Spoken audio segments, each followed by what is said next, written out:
Bismillahirrahmanirrahim.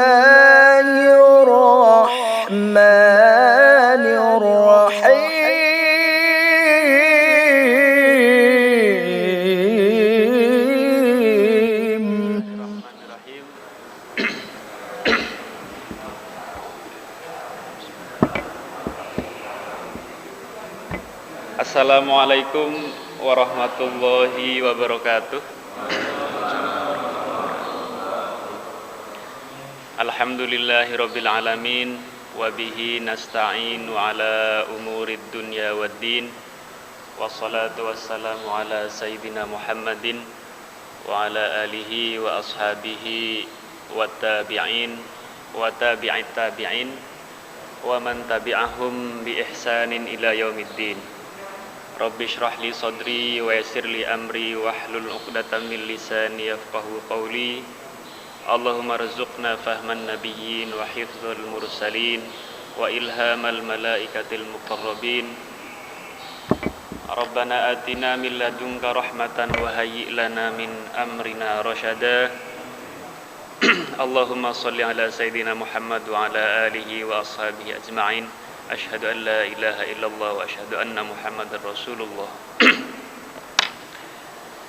Yang kami muliakan Ketua DKM Ustadz Haji Hasan Abidin, Ketua Yayasan As-Salam Tunas Bahagia Ustadz Haji Joko Praitmas PDI, Imam besar kita yang sama-sama kita muliakan, kita doakan semuanya, Ustadz Lukman Hakim SPDI, Haji amin.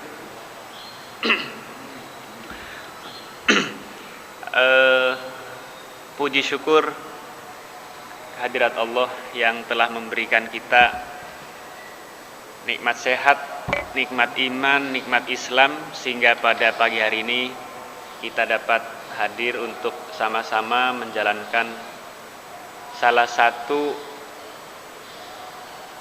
konsekuensi kita sebagai seorang hamba. Salah satu wujud butuh kita sebagai seorang hamba kepada Allah, yaitu menjalankan ibadah berta'abbud kepada Allah Subhanahu wa taala. Semoga kita termasuk golongan yang mendapatkan barokah pagi hari, sebagaimana Rasul selalu mendoakan umatnya di setiap pagi hari. Allahumma barik fi ummati atau li ummati fi bukuriha. Rasul selalu mendoakan supaya umatnya yang bangun di pagi hari mendapatkan keberkahan fi bukuriha, pada setiap pagi harinya. Bukur bukroh bukur.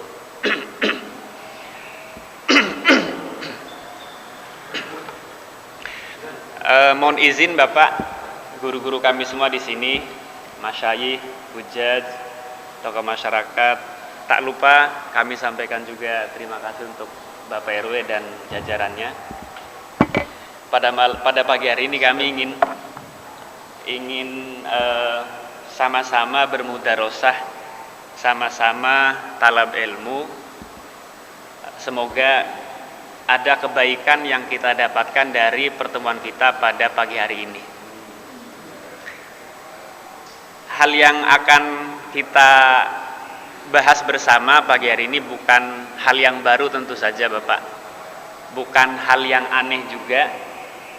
Kami di sini hanya sekedar sama-sama membantu mengingatkan kembali apa yang sudah sama-sama kita ketahui, terutama untuk kami, saya sendiri, supaya terus mengingat, supaya tidak lupa.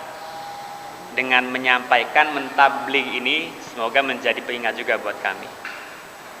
Guru-guru kami semua yang kami hormati, pagi hari ini kita mencoba membahas, mengkaji tentang hal yang sifatnya bisa kita katakan sangat mendasar sekali, terkait bagaimana kita memahami Islam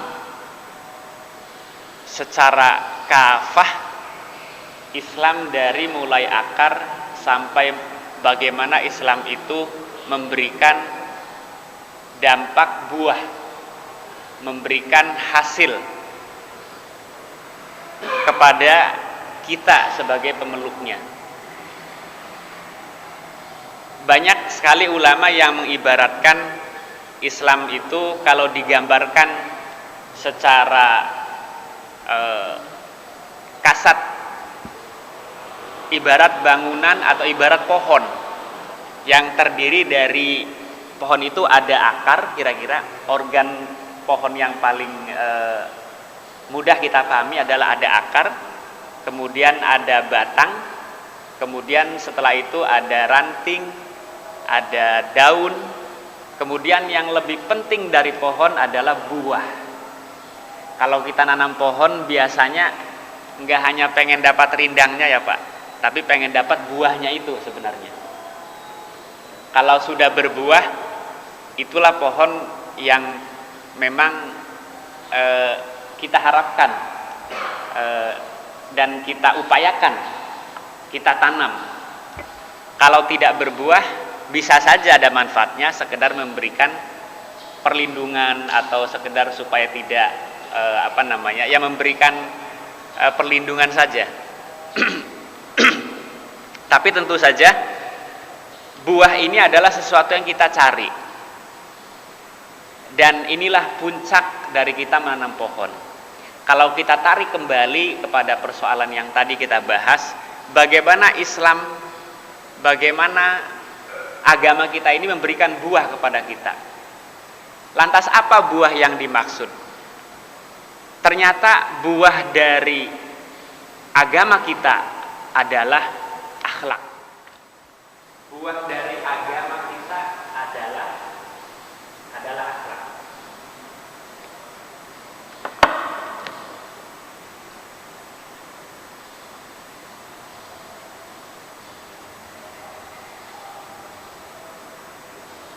Ini adalah buah dari agama kita.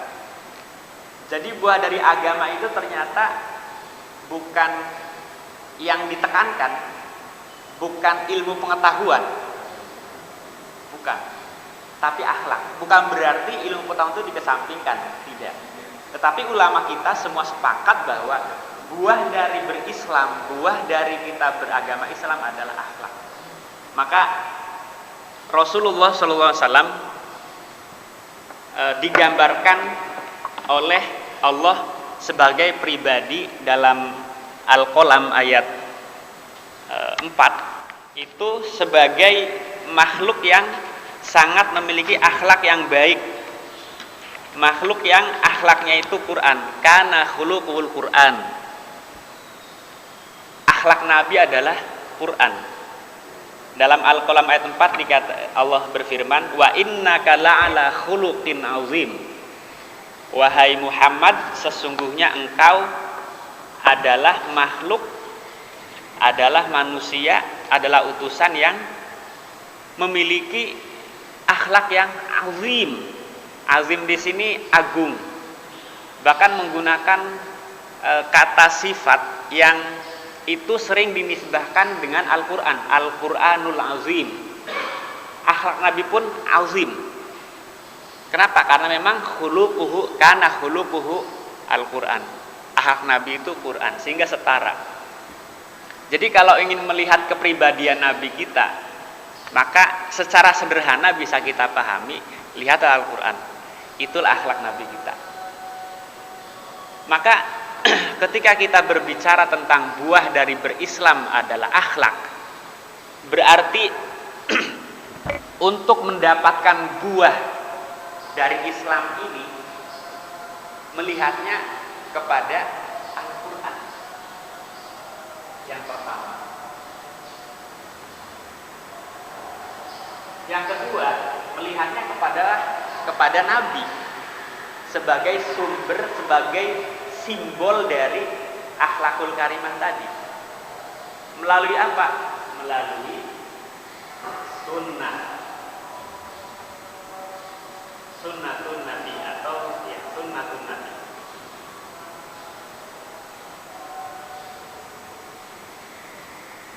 Maka ketika Rasul berfirman, bersabda, taraktu fikum amroini, wahai umatku, aku tinggalkan, aku wariskan, aku titipkan dua hal.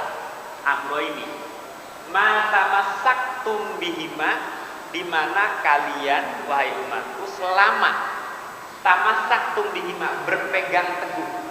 Di sini bahasanya tamassaka, guru kami semua. Tamassaka. Asal katanya itu masaka yang siku.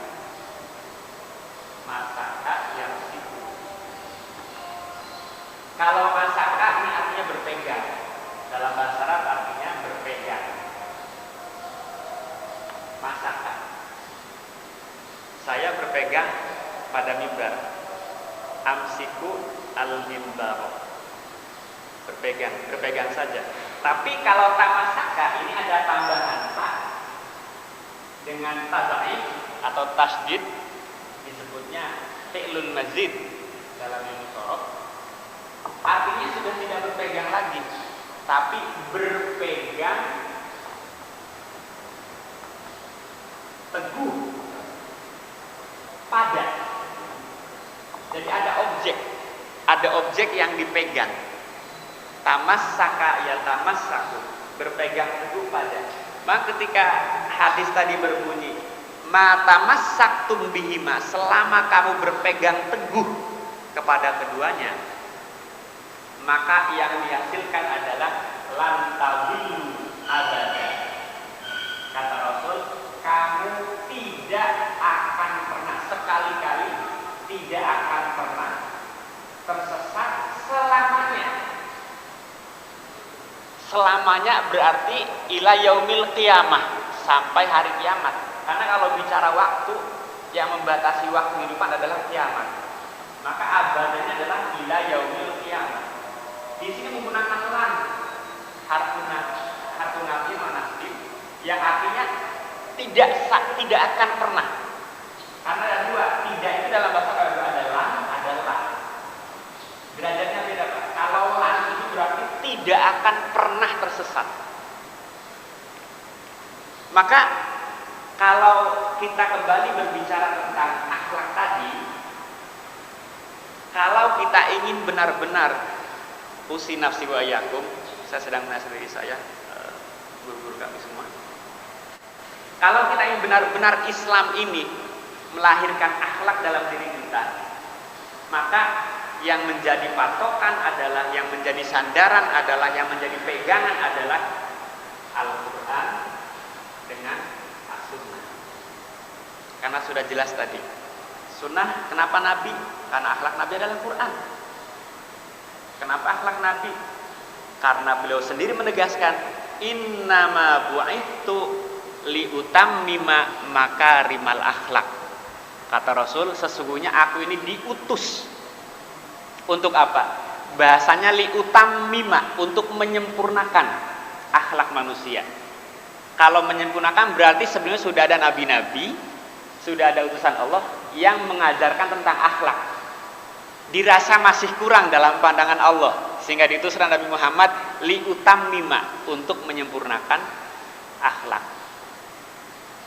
Jadi sekali lagi Bapak, ketika kita berbicara Islam, maka dalam pandangan kita, ketika kita mengaku kita sebagai umat Islam, hal terpenting dari itu semua adalah bagaimana kita ini berislam dan itu melahirkan akhlak yang baik. Nah, akhlak ini secara dimensi ada dua. Yang pertama terkait dengan hablum minan nas, hubungan terhadap manusia, artinya akhlak kepada manusia. Yang kedua adalah hablum minallah, akhlak kita terhadap Allah. Dan itu dua-duanya harus seimbang. Baik kita bersikap baik kepada Allah dalam pengertian yang luas, tidak cukup, tetapi harus bersikap baik juga terhadap manusia dengan juga pengertiannya yang sangat luas. Bapak kami, guru-guru semua, salah satu ketika bicara akhlak tadi, pagi ini kami coba ingin menurunkan konsep akhlak ini pada satu perintah Allah yang ini merupakan perintah yang sifatnya menyeluruh, ditujukan kepada seluruh umat Islam. Perintah ini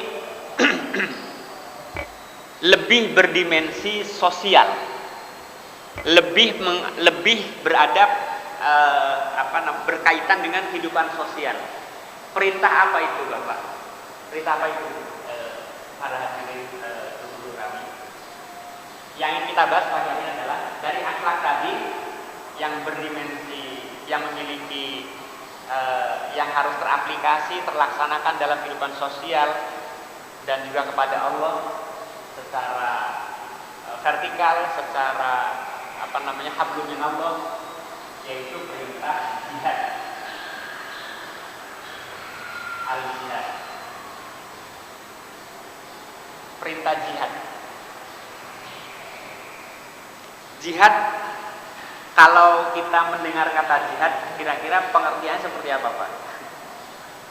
Ini mungkin saat ini ketika kita mendengar kata jihad, yang terbawa alam pikiran kita adalah pada sebuah keadaan, sebuah gambaran sikap yang sangat bisa dikatakan ekstrim, yang sangat yang keras, kemudian juga apalagi ya terkait dengan hal-hal yang saat ini sedang kita pahami berdasarkan apa yang sering kita dengar. Ya, diantaranya yang paling gampang adalah ini pasti identik dengan terorisme dan seterusnya. Bapak, mari kita sama-sama pahami dari konsep ini. Bukan berarti kami di sini merasa benar, tapi kita coba pahami secara dalam kacamata akidah, sehingga bagaimana jihad ini menjadi akhlaki. Jihad ini tidak keluar dari konteks akhlak tadi. Kenapa? Karena berislam mau jadi apapun, buahnya harus akhlak. Termasuk ketika kita berjihad sekalipun, berjihad dengan akhlak. Ukuran jihad dengan akhlak itu apa? Sekali lagi, tidak boleh keluar dari Al-Quran dan As-Sunnah. Bagaimana berjihad yang Qur'ani sesuai dengan ajaran Al-Quran, dan bagaimana berjihad secara berdasarkan sunnah Nabi, tidak keluar dari apa yang Nabi kita ajarkan tentang jihad. Mengapa jihad ini penting, Pak? Guru-guru kami semuanya. Rasulullah dalam sebuah hadis yang sahih, beliau bersabda, "Innal qauma idza ra'awu dzalima." Sesungguhnya suatu kaum ketika melihat yang zalim, falam ya'khudhu ala yadaihi, kemudian tidak melakukan sesuatu, tidak melakukan hal untuk menolak kezaliman itu, wal mungkaro, atau dia melihat sebuah kemungkaran, falam yughayyiruhu, kemudian dia tidak merubah kemungkaran itu. Ini yang kita khawatirkan, Pak, sebenarnya. Ammahumullahu bi'iqabihi.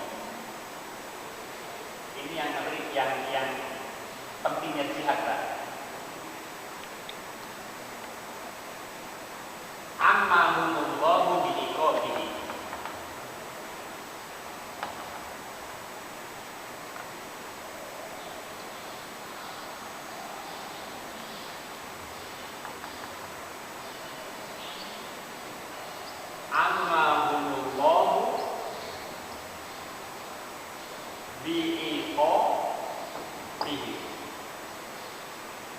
Ketika ada kezaliman, al-zulm, dan ada kemungkaran, al-munkar, dibiarkan, tidak dirubah oleh kita, tidak kita tangani, tidak kita pedulikan, maka ammahumullahu biiqabihi. Allah memberikan sanksi, Allah memberikan iqab, Allah memberikan akibat ammahum kepada semuanya. Tidak hanya kepada orang yang berbuat zalim tadi. Bisa dikatakan azab. Artinya azabnya menimpa semuanya. Inilah pentingnya kenapa kita perlu melakukan sebuah perubahan. Lantas apa kaitan dengan jihad tadi, Bapak? Karena dua hal yang pokok dari jihad adalah memerangi kezaliman dan juga menghapuskan kemungkaran. Jadi kalau kita tarik hadis tadi kemudian kita hubungkan dengan konsep jihad ini, maka disinilah pentingnya kenapa kita harus berjihad. Untuk apa? Untuk melawan kezaliman dan kemungkaran tadi. Kenapa? Karena ketika dibiarkan, maka iqabnya, maka azabnya kembali kepada semuanya. Ini yang berbahaya, Pak. Ketika dibiarkan. Nah, az-zulmu, zalim. Zalim itu kalau secara gampang kita pahaminya adalah secara bahasa penganiayaan atau menghilangkan hak orang, itu pun zalim. Ketika ada sebuah keadaan, sebuah situasi yang di situ berpotensi menghilangkan hak orang, disitulah kezaliman. Maka yang diperjuangkan adalah bagaimana hak tersebut sampai kepada yang hak. Dengan cara apa? Dengan cara jihad tadi. Kemungkaran itu ingkar. Ingkar artinya bertolak belakang dengan apa yang sudah ditetapkan. Ingkarus sunnah bisa, ingkarul Quran juga bisa. Ingkar terhadap sunnah, ingkar terhadap Quran juga. Jadi sekali lagi guru-guru kami semua, arti penting dari jihad terkait dengan hadis tadi adalah bagaimana kezaliman itu bisa diatasi, tidak menyebar, dan juga kemungkaran karena akibatnya akan menyeluruh kepada semua orang. Sedikit saya agak ingin kembali kepada Bapak tadi sebagai mukadimah bahwa Islam itu kalau diibaratkan oleh dengan sebuah gambaran pohon adalah ibarat pohon di mana buahnya adalah akhlak tadi. Nanti kembali ke konsep jihad lagi, Pak. Kembali lagi ke tadi. Saya gambarkan pohon secara sederhana ya, Pak. Ini pohon, ini akarnya, kemudian ini buahnya. Anggap ini buah, Pak. Ya. Anggap ini buah. Apa yang menjadi akar dari pohon bangunan atau pohon Islam ini kita katakan adalah akidah.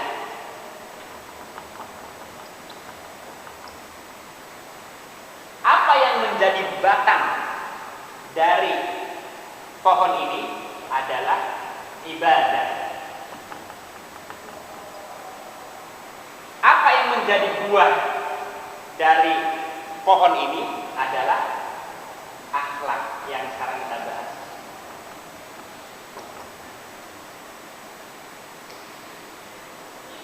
Jadi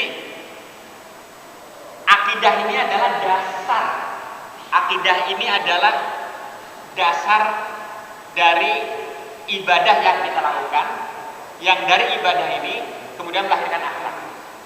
Jadi kalau kita coba gambarkan bagaimana akidah, bagaimana akar ini melahirkan batang, dari batang ini melahirkan daun, bunga, sampai buah yang kita harapkan, sumbernya adalah di sini, Pak.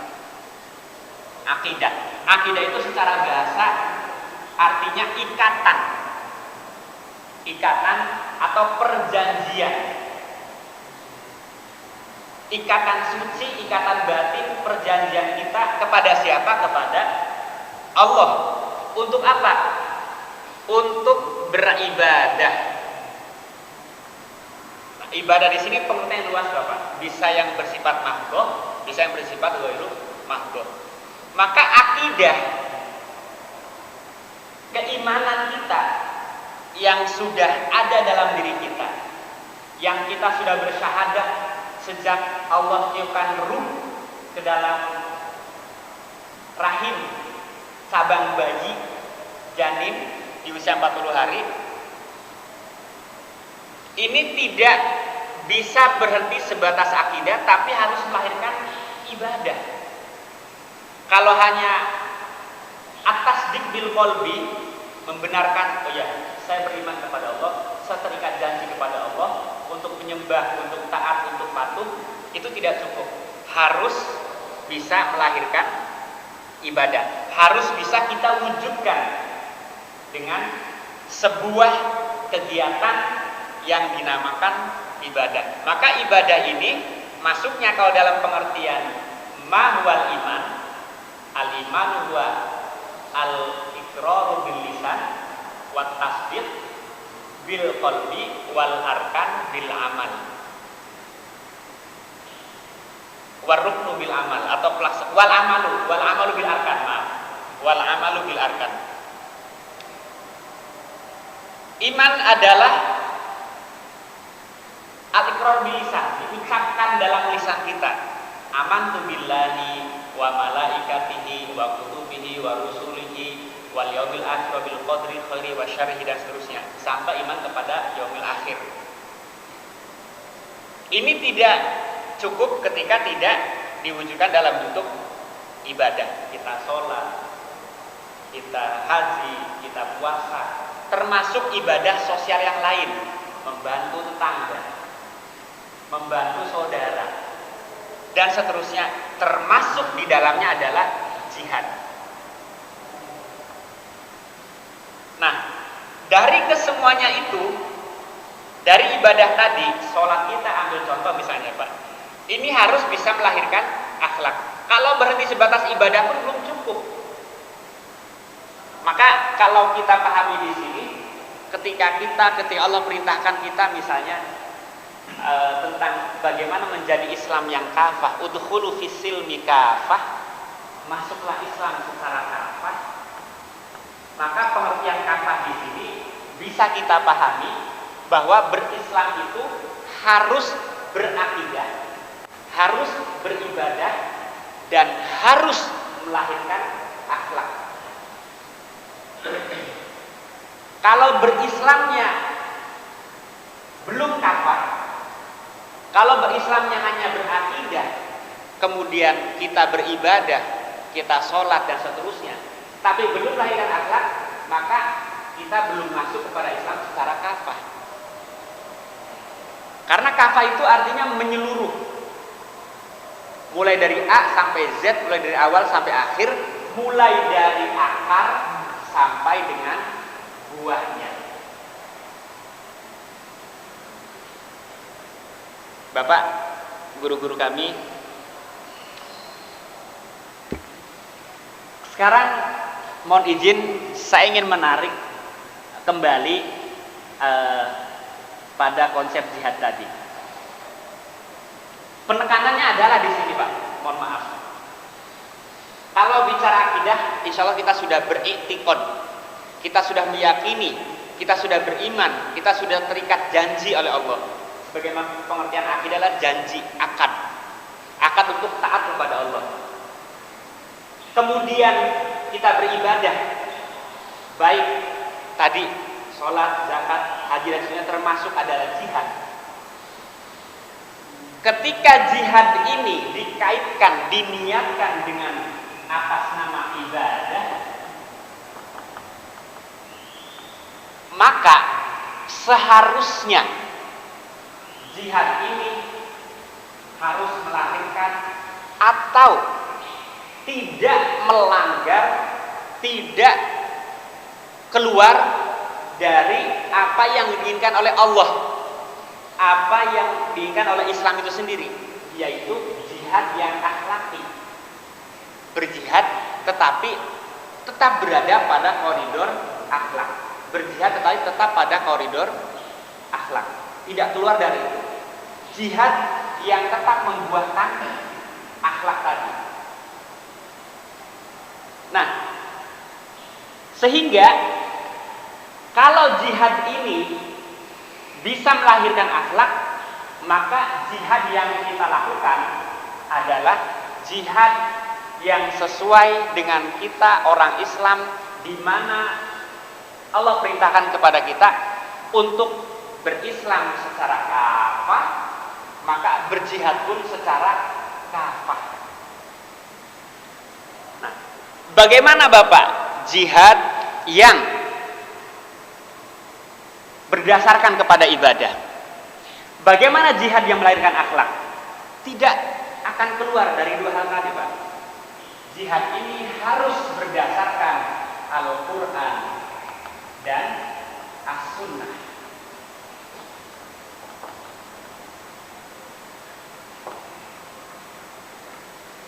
Kalau jihadnya keluar dari konteks Al-Quran dan As-Sunnah, kalau jihadnya tidak sejalan dengan Al-Quran dan As-Sunnah, maka jihad itu, mohon maaf, ya, tidak akan melahirkan ini. Tidak akan menciptakan tatanan kehidupan yang berakhlak, tidak akan menciptakan buah dari Islam tadi, yaitu akhlak. Ini, mohon maaf Bapak, saya sih berharap ini hanya sebagai pengantar saja. Nanti kita diskusikan bareng-bareng ya Pak, guru-guru kami semua. Jadi sekali lagi, berbicara tentang jihad, kemudian akhlak tadi, kemudian hadis tadi, maka hubungan antara jihad dan kezaliman ini ada hubungan Pak. Jihad kata yang pertama, yang kedua adalah tentang tadi ada sebuah kezaliman az-zulmu dan ada sebuah kemungkaran al-munkar. Ini kita satukan menjadi satu frase. Ini persoalan, kemudian akhlak. Kalau dikaitkan, kalau dihubungkan antara konsep tadi Pak, bahwa kemungkaran dan kezaliman harus dihapuskan. Kenapa? Karena berakibat umum, tidak hanya menimpa kepada orang yang melakukan kezaliman dan kemungkaran itu, harus dilakukan secara harus dilawan dengan sebuah konsep yang bernama jihad. Kemudian jihad sendiri ini harus mengacu, harus melahirkan, harus tidak boleh keluar dari konsep akhlak tadi. Ketika jihad melawan kezaliman dan melawan kemungkaran, tetapi keluar dari konsep akhlak, maka kalau dikembalikan kepada akar pohon tadi, ini adalah jihad yang tidak sesuai dengan bangunan ajaran Islam kita, yang menekankan kepada pentingnya akhlak dari keseluruhan proses ibadah yang kita lakukan tadi, berdasarkan akidah yang kita pegang. Nah, selanjutnya mohon izin Pak, ada satu kata yang mungkin ini seringkali beriringan atau berhubungan dengan jihad.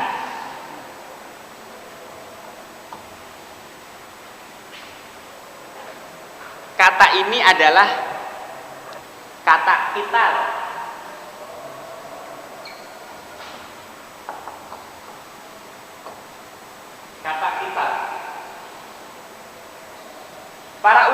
membedakan antara jihad dengan qital. Qital ini dari kata qatala, kalau kata dasarnya qatala yaqtulu. Artinya membunuh. Asal katanya. Kemudian ada tambahan alif di sini menjadi qatala yuqatilu.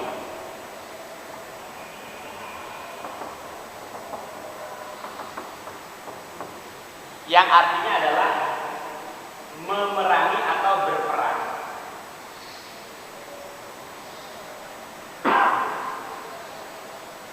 Jadi ada perubahan makna dari qatala menjadi qatala.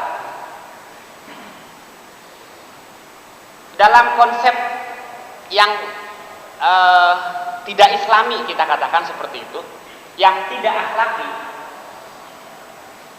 berperang itu cenderungnya membunuh ya Pak. Kalau udah bicara perang pasti cenderungnya itu konotasinya adalah membunuh. Ini konotasinya itu biasanya, padahal tidak juga sebenarnya. Tidak juga harus membunuh. Kok bisa? Ya. Inilah konsep qital dalam Islam. Meskipun bahasanya itu qital, qatala yuqatilu, membunuh, berperang, tapi tidak identik dengan membunuh. Kok bisa? Karena ada adab, ada etika dalam perang yang di situ tidak identik dengan membunuh. Tidak identik, artinya bukan berarti tidak ada pembunuhan dalam perang, bukan. Artinya tidak identik dengan membunuh. Nah, jadi kata qital ini diambil dari kata qatala yuqatilu. Yang menarik Pak, yang menarik juga dalam Quran, tidak ada kata perang. Kalau kata perang, kalau kata perintah untuk memerangi, itu pasti kata-katanya adalah qatilul ladzina. Qatil. Jadi bukan pakai ini lagi, tidak. Qatilu. Qatilu di sini, yang pengertian penambahan di sini dalam Musyarab itu artinya adalah, kalau secara ada berperang, kalau secara bahasanya penambahan di sini itu artinya saling. Saling artinya ada satu pihak yang melakukan istilahnya itu kalau dalam ini musyarakah. Jadi ada satu pihak, ada satu kubu yang melakukan sebuah penyerangan, baru kemudian dari kubu sini melakukan reaksi dari penyerangan tadi. Jadi sifatnya adalah reaktif. Qatilu di sini, perangilah di sini, dengan penambahan alif di sini, ini memiliki makna reaktif. Artinya Allah tidak memerintahkan kita untuk memerangi siapapun kecuali memang ada serangan pertama dari sana, ada kondisi penyerangan dari pihak lain. Kalau tidak ada kondisi penyerangan, maka tidak akan ada perintah qatil. Maka dalam Quran disebutkan qatilul ladzina yuqatilunakum. Perangilah, bukan bunuhlah. Perangilah orang-orang yang memerangimu. Ini kata qatala yuqatilu sama. Jadi bagaimana kalau tidak ada penyerangan dari sana? Apakah kemudian lantas ada perintah uktulu atau qatilu? Tidak ada. Nah, ini bisa dilihat dari latar sejarah. Mungkin di antara kita Bapak, guru-guru kami, ada yang lebih luas memahami sejarah Islam, bagaimana setiap peperangan itu terjadi. Ternyata peperangan pada zaman dahulu, pada zaman Rasul, itu terjadi selalu disebabkan oleh dua hal, adanya kezaliman dan adanya kemungkaran. Kemudian yang kedua, peperangan terjadi ketika proses dakwah itu tidak lagi dihiraukan dan terjadi kezaliman terhadap umat Islam. Kalau tidak terjadi kedua hal itu, tidak ada perintah untuk memerangi. Ketika dakwah ke seorang penguasa misalnya disampaikan oleh Rasul sebagai bagian dari kewajiban beliau, kewajiban risalah beliau, kemudian diterima, tidak terjadi peperangan. Atau tidak diterima tetapi tidak ada penzaliman, misalnya terhadap rakyatnya atau terhadap umat Islam yang di bawah kekuasaannya, itu pun tidak terjadi peperangan. Jadi peperangan yang dilakukan oleh Rasul itu bukanlah peperangan yang bersifat menciptakan permusuhan di awal, atau peperangan yang tidak dilatar belakangi oleh atau tidak didahului oleh proses dakwah terlebih dahulu. Pasti ada dakwah terlebih dahulu. Dan ini menjadi kewajiban risalah beliau sebagai Rasul untuk mengajak kepada agama Islam. Tetapi ketika misalnya menolak, sekali lagi tidak lantas diperangi. Kecuali dari pihak tadi yang didakwahi melakukan kezaliman dan kemungkaran, melakukan kezaliman, penganiayaan terhadap umat Islam, bahkan juga terhadap umatnya sendiri yang tidak seagama. Nah, Bapak sekali lagi kembali kepada qatala yuqatilu tadi. Kemudian masdarnya adalah kitab. Nah, ada perbedaan menurut jumhur ulama, disepakati secara umum tentang perbedaan jihad dan qital tadi. Kalau jihad itu tidak bermakna qital, tidak bermakna perang. Artinya jihad tidak identik dengan perang. Tetapi perang sendiri, qital, ini bisa identik dengan jihad. Sekali lagi, jihad ini tidak identik dengan perang. Artinya berjihad tidak identik dengan harus berperang. Kenapa? Karena banyak dalam ayat, diantaranya yang sering kita dengar adalah jahidu bi amwalikum wa anfusikum.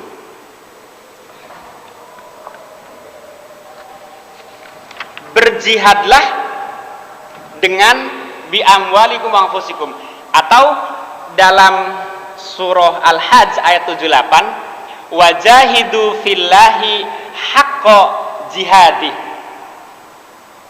Nah, di sini ada kata haqqa jihadi. Wajahidu fillahi haqqa jihadi. Wajahidu di Al-Hajj ayat 77. Al-Hajj ayat 78, mohon. Wajahidu fillahi haqqa jihadi. Ini salah satu ayat yang coba kita pahami untuk mendapatkan perbedaan dari kata kita tadi, Pak. Selain ini banyak sekali. Di antaranya jahidu bi amwalikum wa anfusikum. Berjihadlah dengan hartamu dan dengan jiwamu. Nah, ada dua kata yang menjadi patokan di sini, Pak, yang menjadi yang ditekankan dalam ayat ini, yaitu kata fillah. Nanti kita sambungkan dengan tadi akidah tadi, Pak. Yang kedua haqqa jihadi. Salah satu mufassir diantaranya Ibnu Katsir mengartikan haqqa jihadi, wajahidu dan berjihadlah fillahi di jalan Allah atas nama Allah, haqqa jihadi dengan sebenar-benarnya jihad, yaitu dengan jihad yang benar dan sebenar-benarnya jihad. Apa hakikat dari jihad itu? Hak ini kan hakikat, Pak.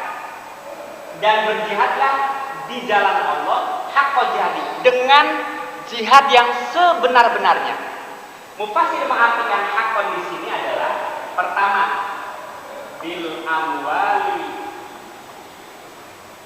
wal anfusi, dengan harta dan jiwa.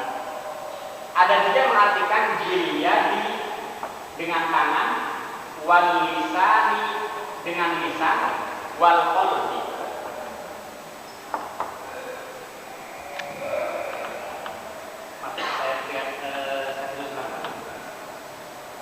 Jadi hakun di sini diartikannya, hak di sini adalah diartikannya jihad itu dengan bil yadi, dengan tangan secara fisik.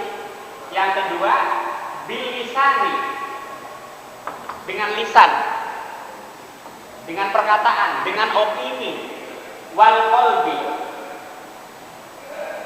al yadu al lisan al qalbi. Qalbi di sini adalah dengan doa, dengan hati.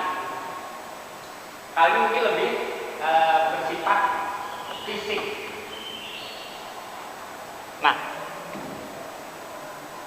ada dua kata, Pak, yang di sini mungkin menjadi penekanan dalam ayat ini. Yang pertama adalah kata-kata fillah, bahwa berjihad itu tidak boleh didasari oleh niat apapun kecuali oleh niat fillah, karena Allah. Ada juga ayat lain fisabilillah, di jalan Allah, artinya didasari oleh apa? Kalau fillah berarti dasarnya adalah tadi akidah.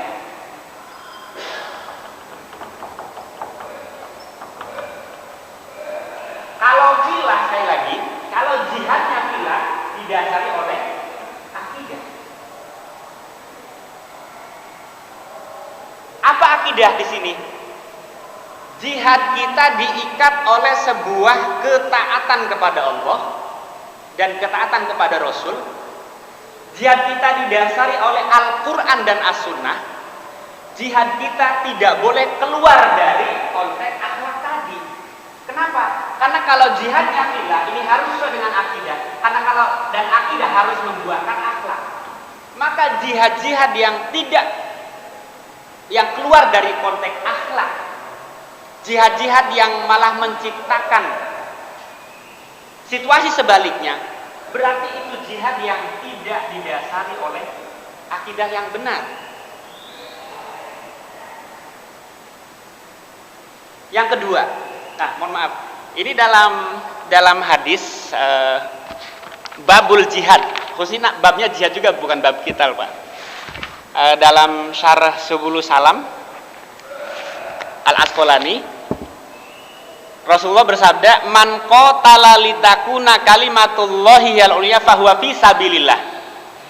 Orang yang, ini konteksnya berperang sekalipun, man qatala, orang yang berperang dan berjihad, litakuna kalimatullahi al-ulya, yang tujuannya adalah meninggikan kalimat Allah.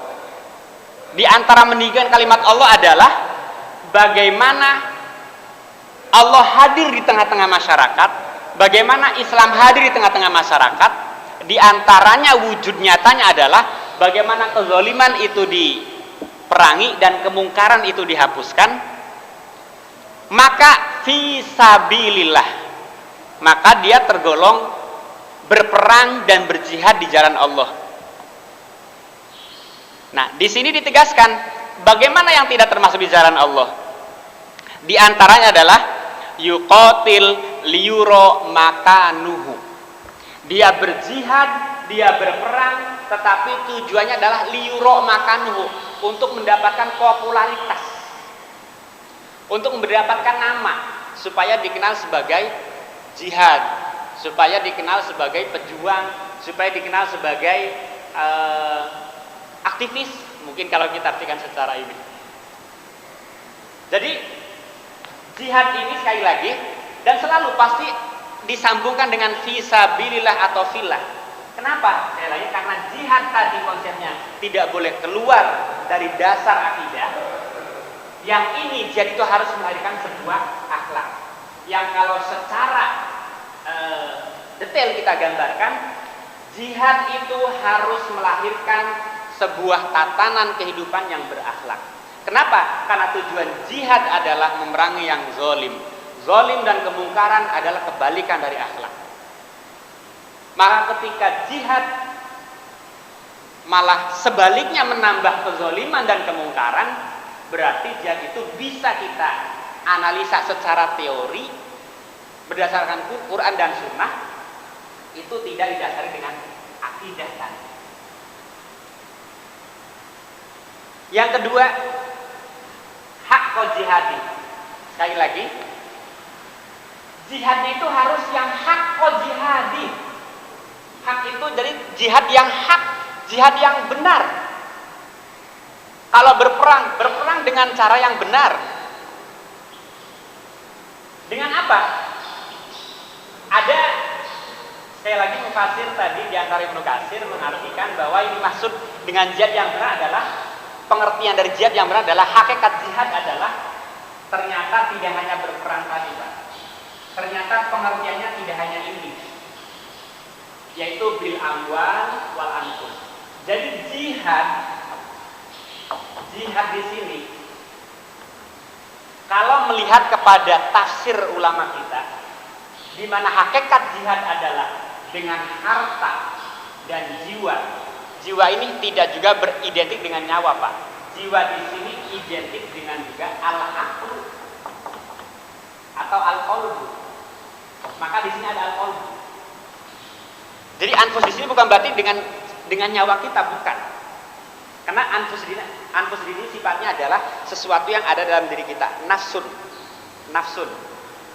Apa yang ada dalam diri kita itu adalah diantaranya adalah al-aqlu dengan al-qalbu. Maka berjihad, berjuang dengan akal kita, menulis buku, mengajar, kemudian dengan hati kita berdoa, itu pun termasuk jihad. Kita tidak bisa ke Palestina, itu jelas-jelas darul harbi, di sana jelas-jelas terjadi peperangan. Kita mau berjihad di Palestina, bisa tanpa harus ke sana. Dengan apa? Bil amwali wal anfus, bil qalbi wal aqli. Dengan akal kita berpikir bagaimana menggalang donasi misalnya, atau kita menulis di media internasional, membangun pemahaman atau opini, atau membuat desakan kepada dunia internasional untuk melakukan perlawanan misalnya, atau membenarkan atau mendukung misalnya tentang keberadaan hak orang Palestina misalnya, itu termasuk jihad juga. Nah, wal amwal tadi misalnya dengan donasi. Nah, ada lagi pengertiannya al-yadu, al-lisan, al-qalbu.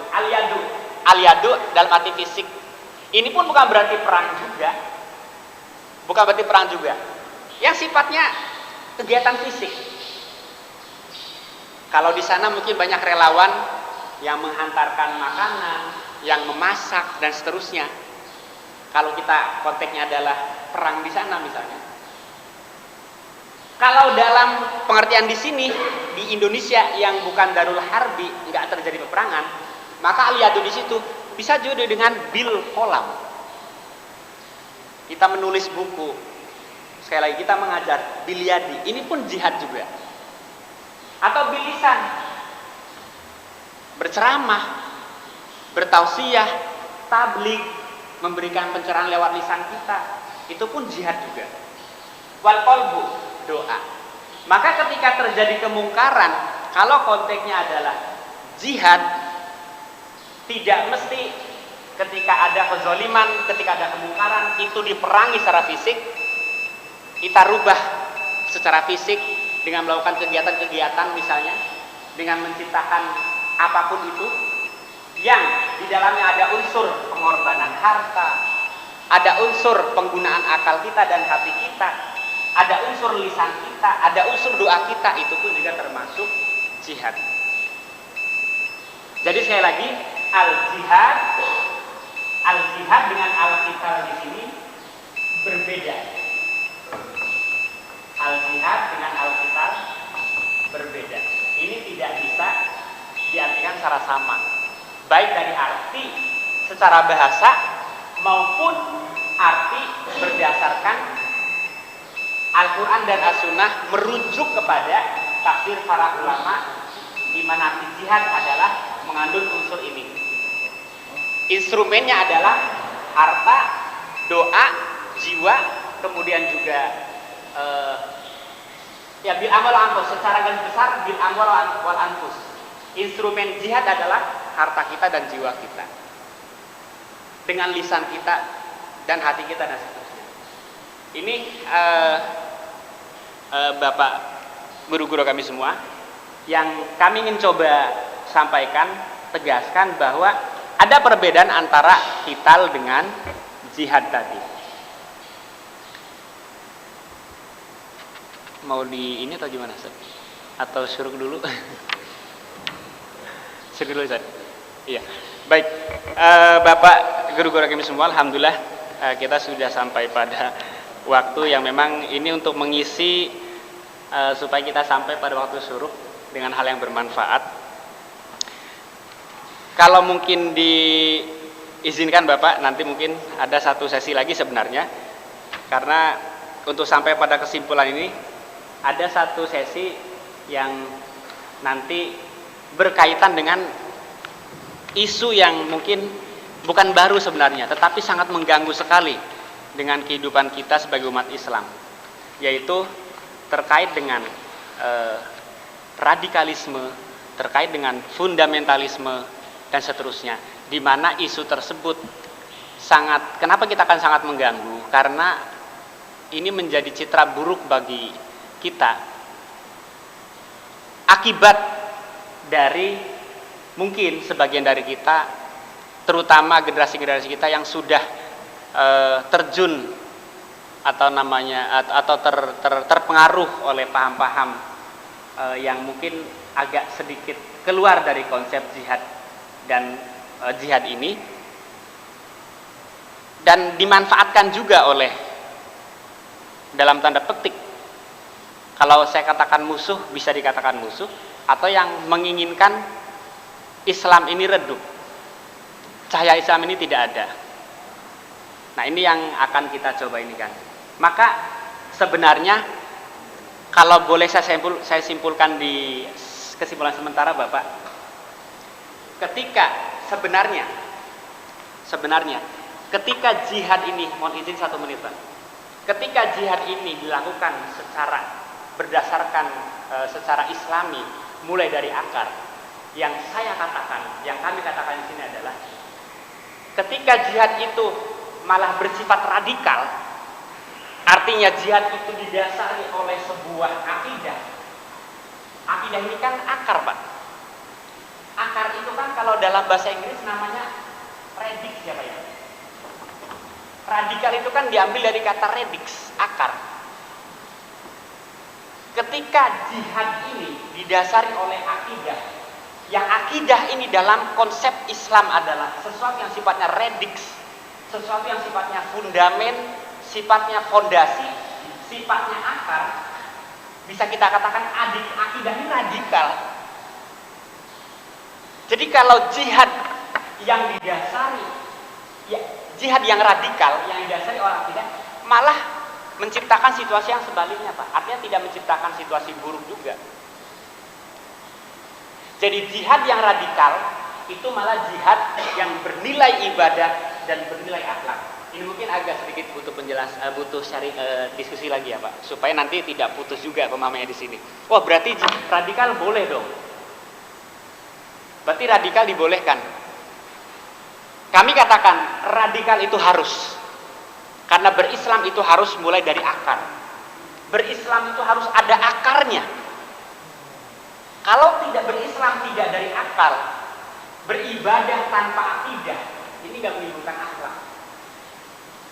Berjihad tanpa akidah, itu tidak bernilai ibadah dan tidak akhlaki sifatnya. Maka berjihad itu memang harus radikal. Ini memang agak melawan mainstream. Cuma satu catatan Bapak, mohon maaf. Radikal dengan radikalisme itu beda. Kalau radikalisme itu sudah sampai pada sebuah pemahaman fundamental, itu boleh. Fundament artinya fondasi. Kita berislam secara fundamental. Kita berislam secara berdasarkan harus punya fondasi dalam berislam, yaitu akidah. Ya boleh, bukan boleh, harus. Berislam secara radikal ya boleh, memang harus radikal kita. Yang tidak boleh adalah berislam tetapi konsep keislamannya itu berkiblat pada pemahaman radikalisme. Kalau sudah paham itu kan beda, Pak. Kalau sudah radikalisme itu sudah berbeda, itu sudah pemahaman. Dan pemahaman itu bukan lahir dari Islam. Kami katakan radikalisme itu adalah makhluk asing yang kita nggak tahu dari mana datangnya. Maka kalau nanti kemudian radikalisme disematkan kepada Islam, itu tidak cocok. Karena Islam tidak pernah mengajarkan radikalisme sebagaimana pemahaman mereka, yang dimana radikalisme sama dengan fundamentalisme, sama dengan ekstremisme, sama dengan terorisme. Isme ini bukan dari kita. Tetapi bukan berarti, sekali lagi, kita tidak boleh berislam secara radikal. Boleh. Bahkan harus. Berislam harus radikal. Harus rediks, harus mengakar, harus berdasarkan akar. Apa akarnya? Kembali kepada pohon Islam tadi. Rediksnya Islam adalah, akarnya Islam adalah, radikalnya Islam adalah akidah tadi. Dengan akidah melahirkan ibadah. Semua kegiatan berdasarkan ibadah. Dengan ibadah lahirkan akhlak. Dengan akhlak tadi terciptalah tatanan kehidupan manusia, kehidupan dunia yang berakhlak, yang beradab, yang rahmatan lil alamin. Demikian Bapak guru-guru kami semua, mohon maaf. Mungkin ada satu sesi lagi kalau nanti izinkan, ada waktu sedikit nanti mengupas, karena ada dua buku kira-kira yang berbicara tentang dari mana radikalisme itu berawal. Itu kira-kira Pak, yang mungkin jika Allah izinkan ada kesempatan dapat restu dari pengurus, kami ingin mencoba melengkapi kajian ini dengan yang referensi tadi, untuk sampai pada pemahaman jihad dengan kital, dengan pemahaman jihad yang benar. Untuk kajian ini kami punya sekali kesimpulan bahwa jihad itu harus radikal berdasarkan akidah, harus melahirkan akhlak. Maka jihad yang benar secara gaya besarnya adalah jihad yang berdasarkan Quran dan Sunnah. Termasuk nanti akan kita bahas bagaimana tuntunan jihad dalam Quran dan Sunnah, termasuk bagaimana ketika berperang. Demikian, wallahu bisawab. Terima kasih Bapak, mohon maaf sudah mengganggu waktunya. Semoga ada kebaikan kita di pagi hari ini, di mujalasah kita pagi hari ini. Kita tutup dengan doa kafaratul masjid. Subhanakallahumma bihamdika asyhadu an la ilaha illa anta astaghfiruka wa atubu ilaika. Assalamualaikum warahmatullahi wabarakatuh.